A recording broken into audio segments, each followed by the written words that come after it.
안녕하세요. 사연을 부탁해입니다. 오늘의 사연을 소개하겠습니다. 우리 시어머님은 남쪽 지방 시골 마을에 살고 있습니다. 시어머님은 유난히도 씀씀이가 큰 편인데요. 옛날에 우리 친정집이 어마어마하게 부잣집이었어. 집에 일하는 사람만 몇 명이었는지 모른다. 내가 지나가기만 하면 그 사람들이 다들 굽신굽신거리면서 아가씨라고 불렀어. 라며 큰 소리를 치곤 했습니다. 부잣집에서 부족함 없이 자랐던 시어머님은 그 시골 마을에서 참 유명했는데요. 시어머님 당신과 동네 사람들이 급이 맞지 않는다며 깔보곤 했습니다. 혹여나 동네 사람들이 잔치 음식을 만들어서 가져다 주더라도 내가 어떤 사람인데 이따위 음식을 먹으라고 하는 거야. 난 필요 없으니까 그만 가져가시오. 라는 막말도 일삼았다고 했으니까요. 그랬으니 시어머님은 동네에 친구가 하나도 없다고 해도 과언이 아닐 정도였어요. 그런 시어머님은 자식들도 명품 옷만 입혀서 키웠다는데요. 잘 들어. 니들은 여기 사람들하고 급이 다르니까 항상 명심해야 해. 비록 지금은 이런 깡촌에 살고 있지만 공부 열심히 해서 무조건 서울로 가야 한다. 니들은 이런 데서 살 사람들이 아니야. 라는 말을 입에 달고 살았다고 합니다. 그 뒤 시어머님은 자식들을 악착같이 공부시켰다는데요. 아주버님은 공부를 아주 잘했었기에 얼마 뒤 서울대에 합격을 했지만 시누이는 공부를 그렇게까지는 잘하는 편이 아니었기에 어찌어찌 공부해서 서울에 있는 여대에 들어갔다고 합니다. 하지만 시어머님은 우리 남편에게는 이상하리만큼 정이 없었다는데요. 우리 남편이 대학에 들어갈 때쯤 시아버님이 돌아가셨다며 혼자 있기 외롭다는 이유로 대학을 집에서 가까운 곳으로 가라고 했답니다. 남편은 시누이보다 공부를 잘했음에도 불구하고 시어머님의 만류로 인해 지방에 있는 대학을 갈 수밖에 없었다고 하네요. 남편은 착한 사람으로 그에 대한 불만을 이야기한 적이 거의 없습니다. 남편과 제가 대학에서 만났기에 남편은 오히려 잘 됐다는 말을 하곤 했거든요. 우리 둘은 대학을 졸업한 후 몇 년 뒤 결혼해서 고향인 이곳에서 잘 살고 있습니다. 제가 지금도 이해가 되지 않는 것이 있는데요. 시어머님은 아주버님과 시누이에게는 한없이 좋은 엄마였지만 우리 남편에게는 정이 거의 없는 그런 분이셨어요. 그럼에도 불구하고 시어머님은 외롭다며 우리를 곁에 두고 싶어 하셨습니다. 가만히 돌이켜 생각해보면 아마도 우리 부부가 제일 만만했기에 그랬던 게 아니었나 싶네요. 물론 아주버님 부부와 시누이 부부는 서울에 살고 있었지만 1년에 한 번 내려올까 말까 했거든요. 시어머님은 그 시골 마을에서 이생아리만큼 명품과 브랜드에 집착을 했는데요. 마치 그러한 것이 본인의 격을 높여준다는 생각을 하는 듯 했으니까요. 남편과 제가 결혼 후 시어머님께 크게 꾸중을 들은 적이 있었어요. 그날은 남편 생일 관련해서 이야기를 하고 싶다고 시어머니께 연락이 왔습니다. 예, 내일 모레가 우리 막둥이 생일인데 생일 선물은 준비했니? 네, 어머님. 생일 선물 벌써 샀습니다. 그래, 뭘로 샀는데? 그이한테 필요한 걸로 사줘야 할 것 같아서 물어봤는데 구두로 사달라고 해서 구두 하나 사뒀어요. 어디서 샀는데? 회사 근처에 수제로 구두 만드는 곳이 있어서 거기서 샀습니다. 뭐? 그런 명품화도 아니고 아무 브랜드도 없는 그런 구두를 샀단 말이냐? 네? 명품이요? 저기 그게 명품은 아닌데 수제화라 나름 괜찮을 거예요. 네가 그래서 안 되는 거다. 우리 큰애 부부는 둘 다 서울대를 나왔잖니. 근데 넌 그까지 지방대를 나와서 그런지 딱 거기까지밖에 생각을 못하는 것 같구나. 네? 이게 지방대 나온 거랑 무슨 상관이 있다고 그런 말씀을 하시는 건지. 그렇잖니. 어디 우리 귀한 아들한테 그런 시장표 구두를 사서 신길 생각을 해. 거기다 지금 그걸 아무렇지도 않게 생각하고 있잖니. 서울대 난 우리 큰며느리랑 비교가 돼도 너무나 많이 되잖니. 우리 큰며느리는 너처럼 그런 생각 자체를 안 한다 그 말이야. 너 같은 지방대 출신들은 잘 모르나 본데 사람들이 명품을 왜 입는지를 알기나 하냐? 그냥 풍기는 이미지 자체가 다르다 그 말이야. 명품이 그 모든 걸 대변하는 거다 그 말이야. 하긴 너 같은 애한테 이런 말 골백 번 해봐야 알아, 나 듣겠니? 어머님, 명품 좋은 거 저도 잘 알고 있어요. 그치만 사람이 형편대로 살아야 하는 거 아닐까요? 돈도 없는데 빚내서 명품만 걸치고 다니는 건 좀 아닌 것 같은데요? 그 애랑 제 월급으로 명품 사서 입고 다니면 남들이 오히려 손가락질 할 것 같은데요? 저도 지지 않고 시어머님에게 말대꾸를 했는데요. 사실 결혼 후 얼마 동안은 시어머님의 막말을 그냥 참고 넘기곤 했지만 시간이 지나면 지날수록 시어머님의 막말이 심해졌기에 나중에는 저도 참고만 있진 않았어요. 하지만 시어머님 또한 그냥 넘어가지 않았어요. 제 말에 긴 한숨을 쉬던 시어머님이 다시 가시돋친 말들을 쏟아냈거든요. 이래서 내가 지방대 출신 며느리가 마음에 안 들었던 거야. 그러게 내가 결혼할 여자는 잘 골라와야 한다고 몇 번이나 말을 했는데 어디서 수준 떨어지는 애를 데리고 와서는 사실 니들 결혼한다고 했을 때 내가 반대 많이 했었다. 네, 알고 있습니다. 이제는 꼬박꼬박 말대꾸까지 다 하고 너 지금 나랑 한번 해보자는 거냐? 어머님, 말대꾸가 아니라 전에 어머님이 저한테 그러셨잖아요. 지방대 나오니까 묻는 말에 대답도 잘 못한다고요. 그래서 제가 지금 어머님 말씀에 열심히 대답하고 있는 겁니다. 어디서 그런 용기가 나왔는지 모르겠지만 저도 지지 않고 시어머님 말을 맞받아 쳤습니다. 제 말에 시어머님이 어버버 하시다가는 소리쳤어요. 됐다. 아무튼 나는 우리 아들이 그따위 싸구려 구두 신고 다니는 꼴 절대 못 본다. 그러니까 그거 환불하고 다시 명품으로 사와라. 난 지금껏 우리 애들한테 그런 거지 같은 걸 사준 적이 없어. 그건 안 될 것 같아요. 이미 주문해서 만든 거라 환불이 안 되거든요. 뭐가 어쩌고 어째? 너 지금 막 나가자는 거냐? 어머님, 죄송한데 제가 지금 바빠서 더 이상 통화를 못할 것 같습니다. 라며 제가 급히 전화를 끊었습니다. 그 뒤 시어머님이 남편에게 전화를 해서 난리를 치셨던 것 같은데 남편은 제게 말조차 꺼내지 않았어요. 아마도 시간이 지나면 지날수록 남편도 시어머님을 거진 포기하다시피 한 건 아닌가 싶네요. 남편이 시어머님에게 아무리 잘해도 시어머님은 아주버님 부부와 시누이 부부만 챙길 뿐이었거든요. 그러던 어느 날 남편의 마음이 완전히 돌아서는 일이 발생을 했습니다. 평소에는 얼굴도 잘 비추지 않던 아주버님 부부와 시누이 부부가 시댁으로 내려온다고 연락이 왔었기에 우리 부부도 시댁으로 향하고 있었는데요. 잠시 후 시어머님이 제게 전화를 했어요. 예, 애들 먹어야 하니까 올 때 고기 좀 사와라. 고기요? 고기라고 하면 소고기를 말씀하시는 건가요? 그럼 한우 고기를 사와야지. 귀한 우리 장남이랑 딸이 오는데 돼지고기를 사오라고 하겠냐? 당연히 한우를 사와야지. 네, 알겠습니다. 근데 얼마나 사야 할까요? 그동안 시어머님이 사사건건 시비 아닌 시비를 걸곤 했기에 또다시 시달리고 싶지 않아서 시어머님에게 이것저것 꼼꼼히 물어보고 있었는데요. 넌 대체 혼자 할 수 있는 게 뭐냐? 그런 걸 뭘 다 물어보고 그래. 네가 알아서 많이 사오면 될 거 아냐. 아니, 저번에는 어머님께 안 물어봤다고 화를 내셔서 물어본 겁니다. 됐다. 많이 사와라. 알겠니? 라고 말을 하던 시어머님이 누군가에게 다시 말을 하고 있었어요. 대체 똑바로 하는 게 하나도 없다니까. 이래서 사람은 큰 물에서 놀아야 하는 거야. 지방대를 나와서 그런지 애가 얼마나 띨빵한지 모르겠구나. 그렇죠, 어머님. 동서가 좀 답답하긴 해요. 이래서 사람은 좋은 동네에서 살아야 하는 겁니다. 이 좁아 터진 곳에서 사니까 시야가 좁아 터진 거죠. 그래, 네 말이 맞다. 얼마 전에는 말이다. 지 남편 생일날 선물한다고 어디서 싸구려 구두를 사서 갖다 주지 않았겠니? 그래서 내가 명품으로 사서 주라고 하니까 변명만 주구장창 늘어놓으면서 말대꾸까지 하더구나. 어찌나 꼴보기 싫던지. 진짜 어디서 저런 띨빵이를 데리고 와서는.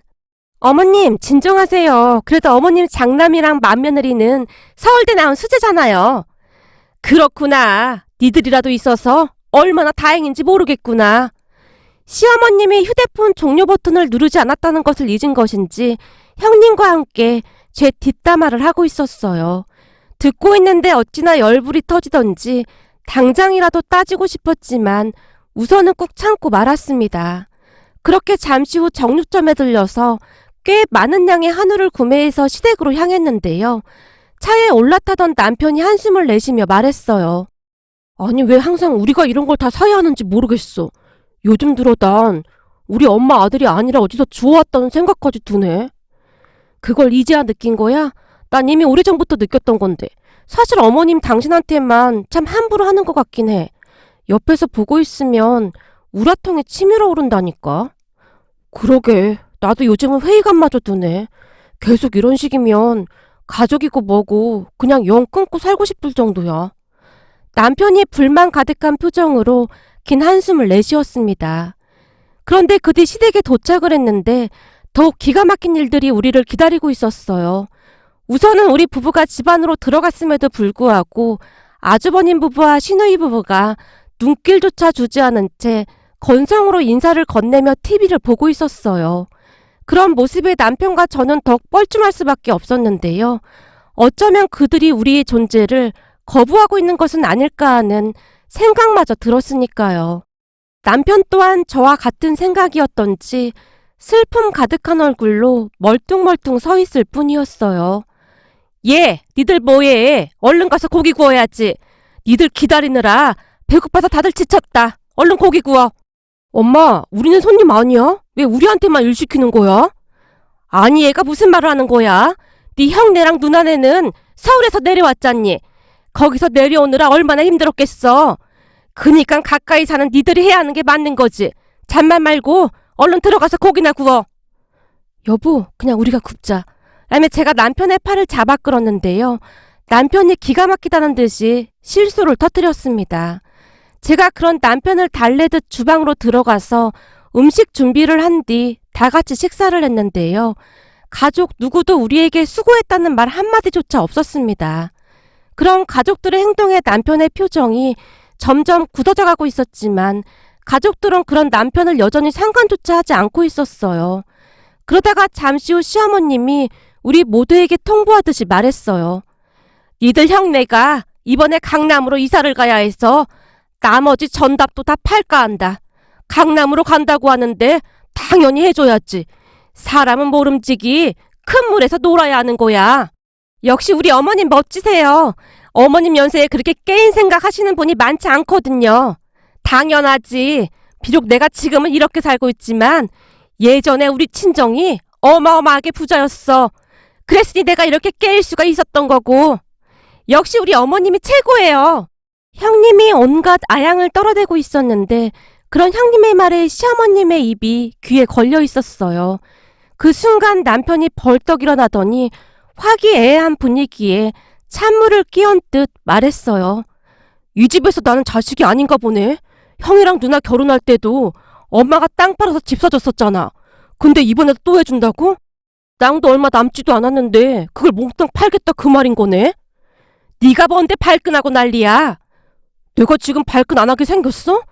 내가 아무리 미워도 그렇지 엄마 진짜 너무하네. 우리 결혼할 때 엄마가 땡전 한 푼 보태주기로 했어? 내가 모은 돈으로 결혼했고 다들 우리한테 결혼 선물 하나 해준 것도 없잖아. 그때까지만 해도 그냥 엄마를 이해하려고 했어. 근데 이건 진짜 아닌 것 같아. 아무리 생각해봐도 난 엄마 아들이 아니라는 생각만 드네. 앞으로 우리 찾지 마. 남편이 온몸을 부들부들 떨면서 시어머님에게 쏘아붙인 채 저를 데리고 그곳을 나와버렸습니다.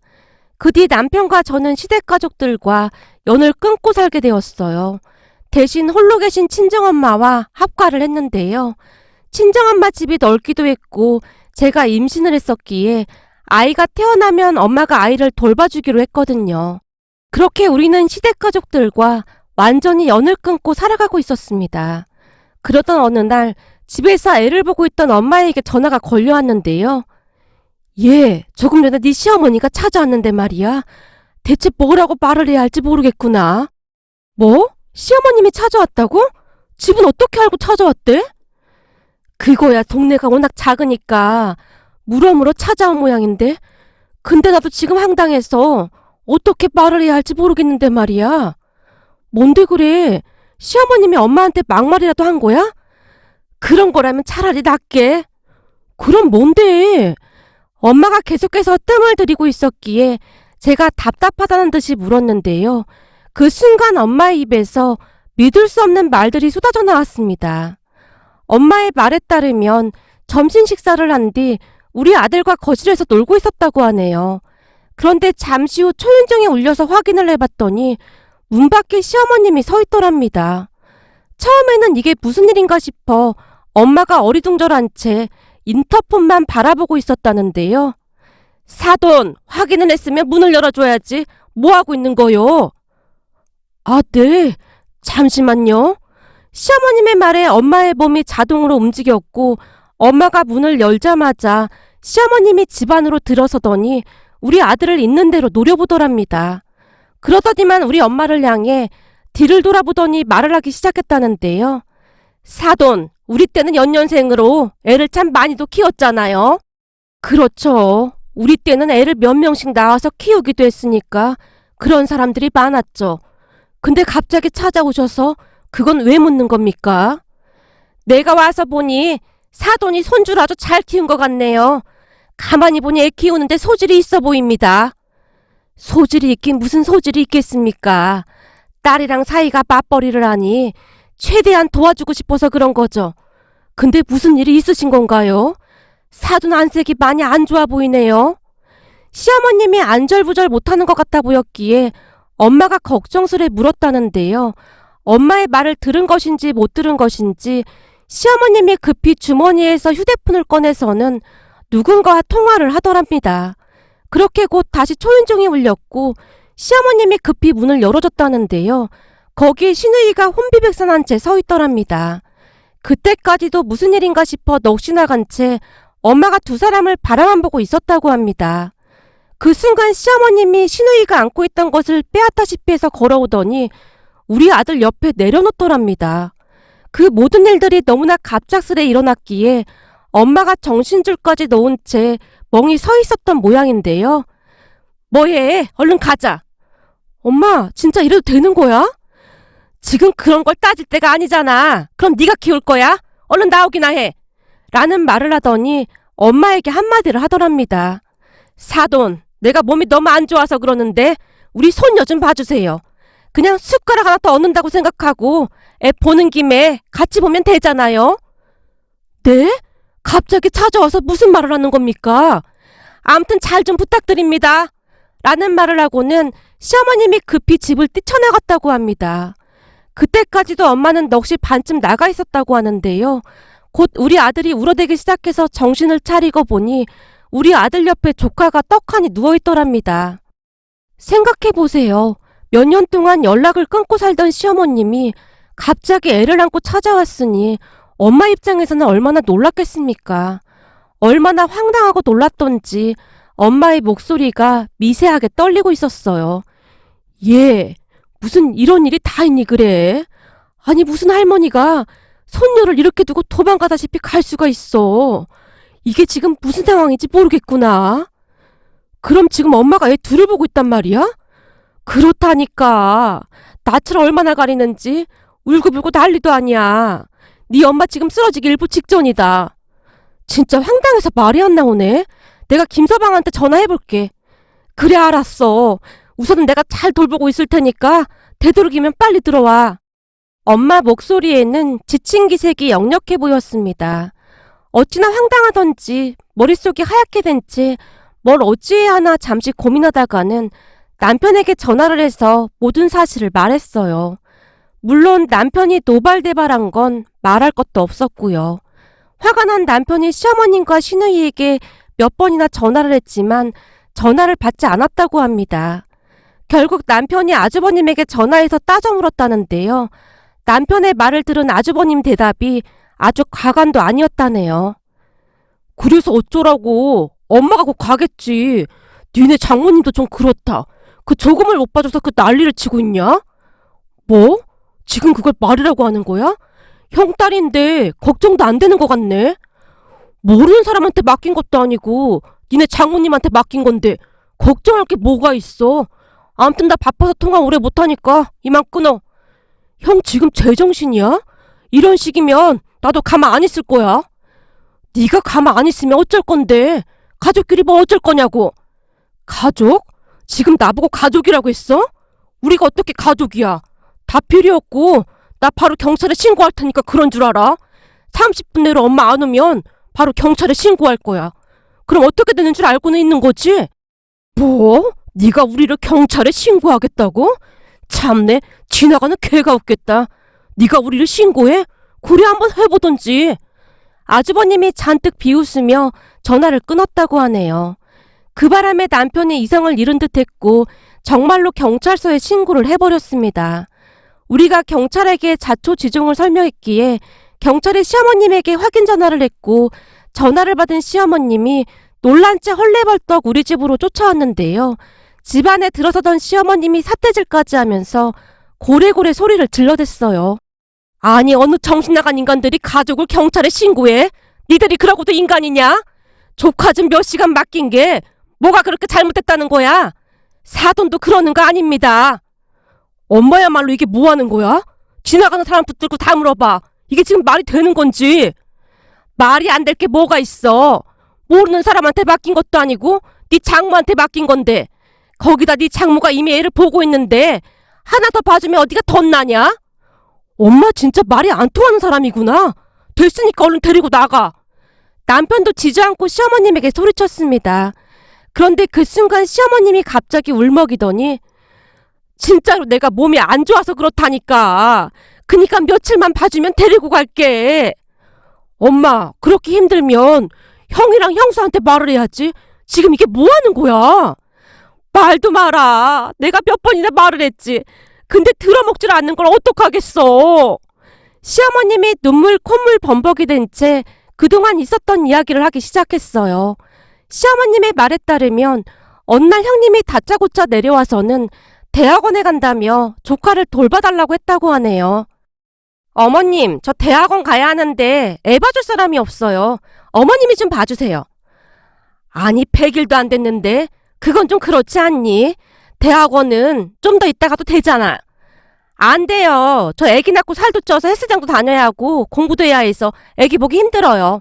형님이 아주 당당하게 말을 하고는 그날 바로 서울로 올라가 버렸다네요.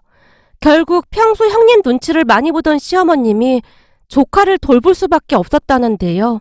그 뒤 돌이 될 때까지 단 한 번도 내려오지 않았다고 하네요. 전화를 해도 받지도 않았고 어쩌다 받게 되더라도 그냥 바쁘다고 짜증만 낼 뿐이었다네요. 거기다 분유값이나 기저귀 값도 보내지 않았다고 하고요. 그러다가 조카 돌쯤에 한 번 내려온 모양인데요. 그날도 밤늦게 내려와서는 감기 기운이 있다며 방으로 바로 들어가서 아침이 지나도록 코빼기도 비추지 않더랍니다. 돌이라고 친척분들이 돌반지를 가지고 왔다고 하는데 고맙다는 인사는 고사하고 방문 밖으로 나오지도 않았다고 하네요. 그렇게 오후가 돼서야 주섬주섬 나와서 짐을 챙기더니 올라가 버렸고요. 그 뒤에도 아주버님과 형님은 한동안 연락도 끊은 채 그렇게 살았던 모양입니다. 결국 홀로 조카를 보던 시어머님이 감기 몸살에 걸리게 되었고 이런저런 생각을 하다가는 언젠가 시장에서 누군가 시어머님한테 우리 친정엄마가 애를 봐주고 있다고 했던 말이 떠올랐다네요. 너무나 힘들었던 나머지 친정엄마에게 아이를 맡길 생각을 했다네요. 무슨 이런 일이 있는 것인지 도무지 이해가 되질 않았어요. 생각해보세요. 이런 기가 막힌 일이 세상에 또 어디 있겠습니까? 우리 모두는 입이 딱 벌어진 채 아무런 말도 하지 못할 지경이었습니다. 하지만 그럼에도 불구하고 우리는 냉정해질 수밖에 없었기에 시어머님과 조카를 바로 돌려보냈어요. 그 뒤 한동안 조용한 듯 했는데요. 얼마 뒤 시어머님이 조카를 들쳐업고 우리 집에 찾아와서는 또다시 눈물을 펑펑 흘리며 충격적인 이야기를 했습니다. 그때 그 인간들이 강남으로 이사간다고 해서 내가 전답 다 팔아서 돈을 보태줬잖니. 근데 그걸 홀라당 날려먹은 모양이다. 날려먹다니 그건 또 뭔 소리야. 내가 기가 막혀서 이젠 말도 안 나오는구나. 라며 시어머님이 냉수 한 컵을 들이키다가는 분을 이기지 못한 채 목 놓아 울기 시작했어요. 아니 대체 무슨 일이냐니까. 말을 해야 할 거 아냐. 네 형이랑 형수가 분당에 사줬던 집을 내일름 팔아서는 강남으로 이사 갔잖니. 근데 그때 강남에 집을 산 게 아니라 반전세로 들어갔다고 하더구나. 반전세? 엄마가 땅 팔아서 돈 보태줬잖아. 근데 왜 반전세로 갔대? 그거야 나도 모르지. 네 누나한테 들어보니 나머지 돈으로 네 형수가 네 형 몰래 주식을 했다나 뭐래나 그러더구나. 뭐 주식?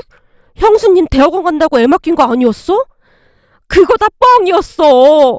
자기가 서울대 경영학과를 나온 천재라며 주식 책이란 책은 죄다 독파했다나 뭐래나 그러면서 강남에 아파트 사는 게 문제가 아니라 주식으로 떼돈 벌어서 강남에 빌딩 살 거라며 미친 듯이 주식을 사더니 그 주식이 상장이 폐지가 됐다나 뭐래나 휴지 조각이 된 것도 있고 엄청 빠져서 반토막이 난 것도 있다고 그러는데 이런 정신 나간 인간이 어디 있겠니 그래? 내가 화딱지가 나서 요즘 잠도 안 오지 뭐냐. 아니 애 맡기고 가서는 연락 한 통도 없는 게 말이 되냔 말이야. 그러게 내가 뭐라고 했어. 내가 보기엔 자업자득이야. 엄마가 맨날 형만 감싸고 도니까 그렇게 된 거라고. 아무튼 나 모르겠으니까 앞으로 우리한테 찾아오지 마. 엄마가 자꾸 찾아오면 우리도 그냥 이사 가버리라니까. 막둥아, 이 엄마가 다 잘못했다. 그러니까 엄마 좀 용서해다오. 그동안 내가 니들 못 챙긴 거 앞으로 다 챙기면서 살게. 그렇잖아도 네 형수가 지금 살고 있는 집을 담보로 대출을 좀 받아달라고 하길래 이건 우리 막둥이 줄 거라고 내가 딱 잘라서 말했다. 엄마가 마지막 남은 그 집은 니들한테 줄 테니까 앞으로 잘 좀 지내보자. 요즘 들어 곰곰이 생각해보니 세상에 니들 같은 애들이 없지 뭐니. 엄마, 우린 그 집 필요 없으니까 앞으로 다시 찾아오지 마. 우리 집사람이나 나나 그 집에 관심도 없어. 그니까 앞으로 절대 찾아나오지 마. 남편 얼굴에서 찬바람이 쌩쌩 불고 있었습니다. 시어머님이 안 나가겠다고 버텼지만 남편이 시어머님을 내쫓아버렸어요. 그리고 얼마 뒤 우리는 다른 곳으로 이사를 갔어요. 시어머니가 조금은 안쓰럽기도 했지만 그렇다고 해서 우리까지 그 늪에 빠져들 수는 없는 노릇이었으니까요. 그렇게 얼마 뒤 시어머님이 조카를 형님 부부에게 다시 데려다 줬다는데요. 그 일로 인해 형님 부부와 완전히 연을 끊고 살고 있다고 하네요. 한마디로 말해서 형님과 아주버님에게 토사구팽 당한 거나 마찬가지인 거죠. 결국 시어머님은 홀로 외롭게 살고 있답니다. 언젠가 한 번은 제가 남편에게 시어머님 이야기를 꺼낸 적이 있었는데요. 여보, 난 어머님 얼굴 보기 좀 그렇긴 한데 혹시 당신은 만나 뵙고 싶으면 만나 뵙고 와도 돼. 나는 그렇다 치더라도 당신을 낳아주신 어머니인데 아무래도 신경이 쓰일까봐 하는 말이야. 아니 됐어. 그동안 자식 대접을 받아본 적이 있어야 안타깝다는 생각도 드는 거지. 이건 뭐? 그런 마음도 들지도 않네. 난 요즘 장모님 보면서 느끼는 게 참 많아. 얼마 전에 장모님이랑 마트에 간 적이 있었잖아? 그때 나 야근하던 날 말하는 거지? 그래 맞아. 그날 장모님하고 마트에 갔다가 사고 날 뻔했거든. 진짜? 근데 둘 다 아무 말도 없었잖아. 당신 걱정할까봐 말 안 한 거지. 아무튼 그날 뒷차 운전자가 나한테 욕이란 욕을 다 하고 있었는데 옆자리에 가만히 앉아 계시던 장모님이 차문을 열고 조용히 나오시더니만 그 사람한테 동네가 떠내려가라 소리를 지르셨는데 그렇게 눈물이 나더라고. 당신이 울었다고? 지금 생각해봐도 울컥하는데 장모님이 그 사람한테 그러시더라고. 감히 귀한 우리 아들한테 왜 육지거리를 하느냐고. 누가 당신 자식한테 그런 쌍욕하면 당신은 좋겠느냐고. 남의 귀한 자식한테 함부로 하지 말라고 하면서 말이야. 장모님이 어찌나 쩌렁쩌렁 소리를 질러대시던지 그 사람이 꼬리를 내리더라고. 근데 그게 왜 눈물이 났어? 엄마가 갑자기 소리 질러서 놀라서? 아니, 우리 귀한 아들이라는 말을 듣는데 갑자기 서러움이 복받치면서 눈물이 쏟아지더라고. 그때 생각이 나는지 남편의 눈시울이 다시금 붉어져 있었습니다. 그동안 남편이 얼마나 마음고생을 한 것인지 제 마음까지 아려왔어요. 그런 모습을 보며 도대체 시어머님은 당신 뱃속으로 낳은 우리 남편을 왜 그리도 차별한 것인지 도무지 이해가 되질 않았어요. 그 뒤 시어머님에게 몇 번의 연락이 더 왔었지만 우리는 모른 척하고 지내고 있답니다. 우리 엄마와 지내면서 남편도 많이 밝아졌는데요. 우리 엄마가 수시로 남편에게 귀한 우리 김서방이라는 말을 해주곤 하거든요. 엄마의 말에 남편은 그저 행복하다는 듯이 한박 웃음을 짓고 있고요. 그동안 고생만 한 우리 남편에게 행복한 일만 가득하길 바라봅니다. 오늘의 사연은 여기까지였습니다. 즐겁게 보셨다면 구독, 좋아요 부탁드립니다. 고맙습니다.